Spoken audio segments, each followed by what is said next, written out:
कि हमने, और इंशाल्लाह ये जंग ही है ये 8 फरवरी को, कि ये मुर्गापन खत्म हो, मुर्गी खानी चाहिए, ठीक है, मुर्गियों को पालना चाहिए, मुर्गा बनाना नहीं चाहिए जी। आपकी जब भी कोई तकलीफ होती है आप उसमें हाफिज साहब पर तनकीद करते हैं, हाफिज साहब की जब भी कोई तकलीफ होती है आप पर तनकीद करते हैं, लगता है ऐसे जैसे आप मिले भी और एक दूसरे को अच्छा नहीं, मैं आप लोग मिल बैठ के मसले हल करते हैं। अच्छा, मैं तो, मुझे तो किसी से मिलने में कोई हर्ज नहीं है, लेकिन अगर आपको मेरी बात थोड़ी बहुत तुरश लगी कि मैं समझता हूँ नईम उर रहमान साहब बहुत ही खुश शक्ल, खुश मिजाज, बहुत अच्छे आदमी है, जबरदस्त आदमी है, क्या तकरीर करते हैं वो, जबरदस्त। मुझे वो अभी पिछले दिनों एक शादी में मिले थे, हमने झप्पी भी मारी थी। तो मेरा कोई ज़ाती इख्तलाफ नहीं है, वो उसूली बातों पे चीज़ें हैं। मैं तो चाहूँगा कि मैं हाफिज साहब के बारे में बात ना करूँ, वो मेरे बारे में बात ना करें, मैं अपने काम की बात करूँ, वो अपने काम की बात करें। बदकिस्मती के साथ मेरे पास तो काम शोकेस करने का है, उनके पास देखिए 6 माह 7 माह मुझे भी हो गए, इन्हें भी हो गए, उनको भी हो गए। वो बता दें उन्होंने 7 माह के अंदर क्या काम किया अपने अपने टाउन्स में, मैं बता दूंगा कि मैंने अपनी हुदूद में या मेरे पीपल्स पार्टी के टाउन चेयरमैन साहिबान ने अपनी हुदूद में क्या क्या काम किया है, तो पता चल जाएगा। उनकी अपनी यूसी में इस वक्त हम काम कर रहे हैं। इस वक्त डिस्ट्रिक्ट सेंट्रल में अरबों रुपए की इन्वेस्टमेंट हो रही है, जहाँ पे टाउन एक भी पीपल्स पार्टी का नहीं है। तो मैं समझता हूँ हमें तनकीद की सियासत से बाहर निकल के तामीर और तरक्की की सियासत करनी चाहिए, तहजीब की सियासत करनी चाहिए। हमें अपनी आवाम को बताना चाहिए, जब सियासी लीडरान एक दूसरे को के बारे में पॉजिटिव बातें करेंगे ना, तो आवाम को भी बड़ा अच्छा मैसेज जाएगा। तो मैं तो नईम भाई आपका फैन हूँ यार, बस ठीक है, खुश हो गए हो जी भाई साहब। क्या पहचान है हमारी। मियां साहब ने लाहौर में जो अपना पहला जलसा जो आगाज़ किया तो मेरे ख्याल से हाफिज से, मेरा मतलब है हाफिज अब्बास से शुरू किया, तो ये कराची के हाफिज और दिल्ली के हाफिज में क्या सिमिलरिटी है। दूसरी बात ये बताइएगा कि बिलावल साहब जो और तकरीर में कहते हैं कि पुरानी दुश्मनी करने वालों को ना करें, तो वो मियां साहब को टारगेट कर रहे हैं या पीटीआई वालों को कर रहे हैं। देखिए बिलावल साहब तो एक ही बात कर रहे हैं ना कि हम रियासत से बढ़कर कुछ नहीं है, पाकिस्तान से बढ़कर कुछ नहीं है, पाकिस्तान की जो आवाम है उससे बढ़कर कुछ नहीं है, और वो उन्हीं से रुजू कर रहे हैं। और बेसिक चीज़ ही है कि फैसला आवाम को करना चाहिए।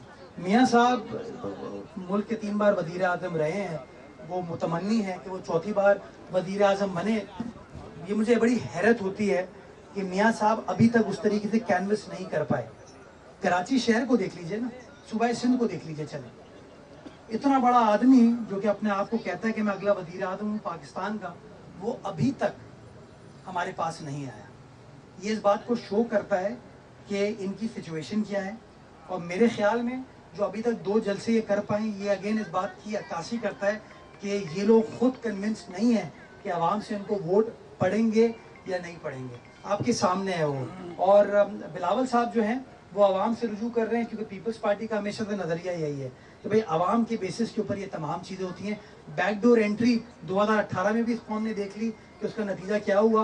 और जो 1980s में ज़िया-उल-हक के दौर में जो ईजाद इस सूबे में, इस मुल्क में की गई थी, आपने उसको भी देख लिया कि उसने डिलीवर नहीं किया। आखिर में सस्टेनेबल हुई चीज़ है जो नेचुरल होती है, और नेचुरल हुई चीज़ है जिसका आवाम खुद फैसला करेगी। हो रहा है रिपीटेशन, आपको लग रही है कि हो रही है इस बात का? देखिए उम्मीद पर दुनिया कायम है ना, वो तो इसी उम्मीद पर लगे हुए हैं। देखिए हमारी उम्मीद तो आवाम से है, हम आवाम के दरमियान हैं, आवाम के साथ बैठकर काम कर रहे हैं, आवाम से रुजू कर रहे हैं जी। मियां साहब की उम्मीद कहाँ से? मियाँ साहब की मियां साहब को कहाँ से उम्मीद? अब वो पता नहीं, वो अल्लाह ताला से है, किससे है, अल्लाह बेहतर जानता है। लेकिन मैं ये समझता हूँ हैं वो बड़े खुश नसीब आदमी कि दुनिया में, तारीख में आपको मिसाल नहीं मिलेगी कि एक आदमी जो कि सन 2000 में कन्विक्ट हुआ हो और 8 साल बाद सुप्रीम कोर्ट ने उसकी कन्विक्शन को ख़त्म कर दिया हो। कभी आपको इसकी मिसाल नहीं मिलेगी। आपको कभी इस बात की मिसाल नहीं मिलेगी कि कोई कैदी जो सेंट्रल जेल कराची में है ना, उसको इलाज कराने के लिए लंदन भेज दिया जाए। लेकिन अडियाला से एक कैदी को इजाज़त मिल गई, वफाकी हुकूमत ने भी इजाज़त दे दी, अदालत ने भी इजाज़त दे दी कि भाई इलाज करने के लिए चले जाओ। फिर उनका इलाज क्या हुआ मुझे नहीं पता, उन्होंने वहाँ सियासत की, आपके सामने है वो। उसके बाद वापस नहीं आया वो। दुनिया भर ट्रैवल तो की उन्होंने, लेकिन पाकिस्तान वापस नहीं आए। जब पाकिस्तान वापस आए तो आने से एक दिन पहले उनको बेल भी मिल गई, और फिर वो सज़ा भी कलअदम हो गई, मुअत्तल हो गई। मैं बड़े एहतराम के साथ ये सवाल पूछना चाहूँगा कि या तो मियाँ साहब के साथ 2017 में गलत हुआ था या आज गलत हो रहा है? और 2017 में जो कुछ भी हुआ था ना, उस जमाने के चीफ जस्टिस से सवाल पूछना चाहिए, और जस्टिस एजाजुल हसन साहब जो कि मॉनिटरिंग जज थे उनसे सवाल पूछना चाहिए। और अगर वो ज्यादती थी तो मैं समझता हूँ जज साहिबान से अकाउंटेबिलिटी उनकी होनी चाहिए कि आपने क्यों किया ये, और अगर आज गलत हो रहा है तो आज वालों से सवाल पूछना चाहिए कि आपकी अकाउंटेबिलिटी होनी चाहिए। हो गया ना यार? हो गया। मुझे याद नहीं है इलेक्शन कैंपेन में। मुर्तजा भाई ये सही बुनियाद रखेंगे, तमाम जो कैमरा मैन वहाँ आ जाएगा।